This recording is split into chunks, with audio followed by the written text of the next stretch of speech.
The Eurozone is likely entering a recession, with business activity contracting at the fastest pace in nearly 2 years this month.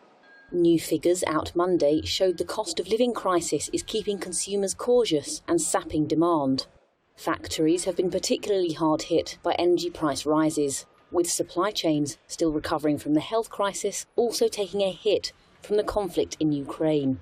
S&P's global Eurozone Flash Composite Purchasing Managers Index, seen as a good guide to overall economic health, fell to 47.1 from 48.1 in September. October was the fourth month below the 50 mark, separating growth from contraction, and was the lowest reading since November 2020.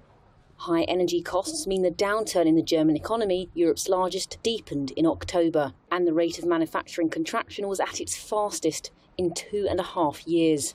Baader Bank analyst Robert Harver says markets are impatient for more action from Berlin.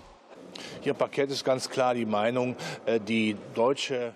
Here on the floor, the opinion is quite clear that German economic policy still has room for improvement. Präsentieren.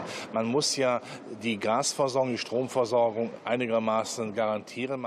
It is important to present a clear concept. Gas supply and electricity supply must be guaranteed to some extent, but we also have to get a grip on prices.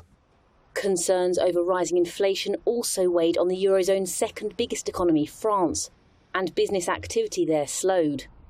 In Britain, outside the European Union, businesses suffered their worst month since January 2021, when they were under a lockdown.